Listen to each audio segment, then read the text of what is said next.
शिव समान दाता नहीं विपत्ति निवारण हार, लज्जा मेरी राखियो लज्जा के राखन हार। प्रिय भक्तजनों, श्री शिवाय नमस्तुभ्यम। 12 ज्योतिर्लिंगों की कथाओं के इस क्रम में आज हम भगवान भोलेनाथ के 5वें ज्योतिर्लिंग श्री वैद्यनाथ ज्योतिर्लिंग की कथा का श्रवण करेंगे। मित्रों, यह कथा इतनी फलदायी है कि इसे सुनने मात्र से भगवान भोलेनाथ अपने भक्तों के सभी रोग और कष्ट हर लेते हैं। जो भक्त श्रद्धापूर्वक भगवान श्री वैद्यनाथ की कथा पूरे मन से सुनता है और अभिषेक करता है, उसका शारीरिक और मानसिक रोग अति शीघ्र नष्ट हो जाता है। इसीलिए वैद्यनाथ धाम में रोगियों की भारी भीड़ दिखाई पड़ती है। आइए हम सब मिलकर प्रार्थना करते हैं कि इस कथा को श्रद्धा से पूरा सुनने वाले और सुनाने वाले के सभी रोग व्याधि व कष्ट भगवान वैद्यनाथ दूर करें। तो चलिए मित्रों, कथा को शुरू करते हैं।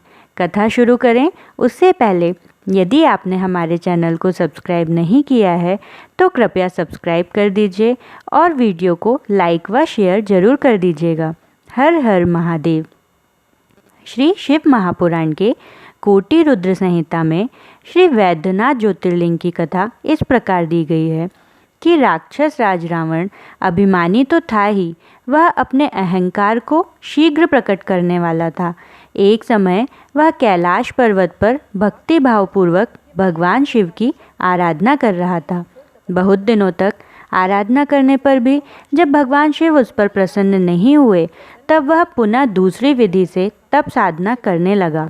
उसने सिद्धि स्थल हिमालय पर्वत से दक्षिण की ओर सघन वृक्षों से भरे जंगल में पृथ्वी को खोदकर एक गड्ढा तैयार किया। राक्षस राज कुलभूषण रावण ने उस गड्ढे में अग्नि की स्थापना करके हवन अर्थात आहुतियाँ प्रारंभ की। उसने भगवान शिव को भी वहीं स्थापित कर लिया।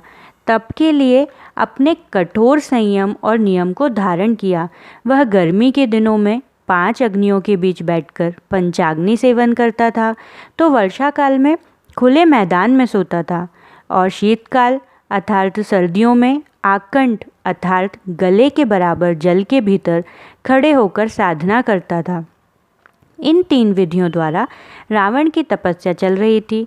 इतने कठोर तप करने पर भी भगवान महेश्वर उस पर प्रसन्न नहीं हुए।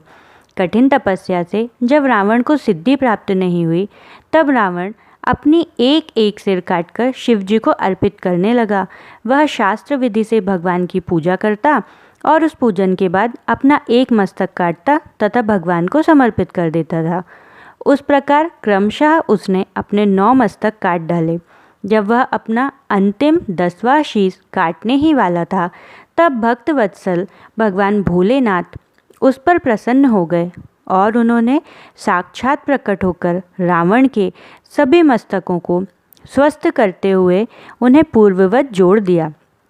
भगवान ने राक्षस राज रावण को उसकी इच्छा के अनुसार अनुपम बल और पराक्रम प्रदान किया। भगवान शिव की कृपा प्रसाद को ग्रहण करने के बाद रावण नतमस्तक होकर विनम्र भाव से हाथ जोड़कर कहा, हे देवेश्वर, मैं आपको लंका ले जाना चाहता हूँ, आप मेरा मनोरथ सिद्ध कीजिए। इस प्रकार रावण के कथन को सुनकर भगवान भोलेनाथ असमंजस की स्थिति में पड़ गए। उन्होंने उपस्थित धर्म संकट को टालने के लिए कहा, रावण, तुम मेरे उत्तम लिंग को भक्ति भावपूर्वक अपनी राजधानी में ले जाओ, किंतु यह ध्यान रखना, रास्ते में तुम इसे यदि पृथ्वी पर रखोगे तो वह वहीं अचल हो जाएगा। अब तुम्हारी जैसी इच्छा हो वैसा करो। भगवान शिव द्वारा ऐसा कहने पर बहुत अच्छा, ऐसा कहते हुए रावण उस शिवलिंग को साथ लेकर अपनी राजधानी लंका की ओर चल दिया। भगवान शंकर की माया शक्ति के प्रभाव से उसे रास्ते में जाते हुए लघुशंका की प्रबल इच्छा होने लगी। इतने में रावण को वहाँ एक ग्वाला दिखाई पड़ा। रावण उस ग्वाले के हाथ में शिवलिंग को देकर लघुशंका को चला गया। एक मुहूर्त के बाद ग्वाला शिवलिंग के भार से पीड़ित हो उठा और उसने शिवलिंग को पृथ्वी पर रख दिया। पृथ्वी पर रखते ही वह शिवलिंग वहीं स्थापित हो गया।